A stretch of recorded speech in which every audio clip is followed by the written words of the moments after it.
can't believe you've done this. I can't believe I've done this either.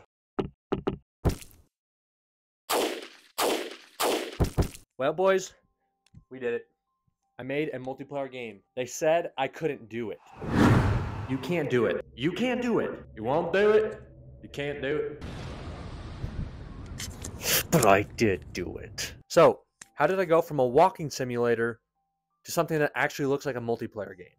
The first step was getting mining working, which allowed the miners to fully navigate the map by breaking the cave walls and breaking ores that would block them from walking. The other thing mining did was allow the miners to break the ores to get coins. But why would they need coins? Help me, I'm a little miner who's just lost and needs some help.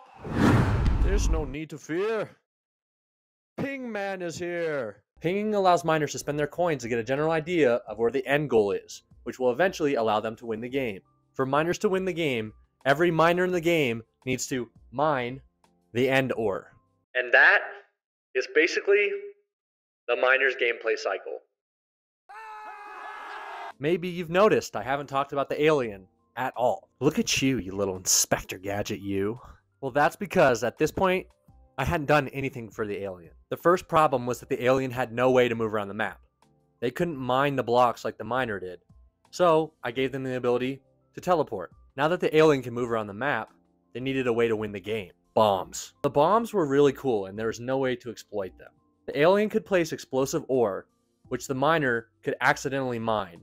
Upon mining the ore, an explosion is set off that damages the miner's health. If the miner's health drops below 0, the alien wins the game. I'm going to end it by showing you some gameplay footage with me and my roommates. Oh, we're gonna clip. We're gonna clip. Okay, we're gonna go right up. Right, Tanner. Right up. Right. Yeah, I'm looking. Up. Up. You gotta pay the trolls to get the boys or. Oh, I'm stuck. I'm stuck. I'm stuck. Yes! Why do I get stuck? Is that a bug? Thanks for watching, gamers.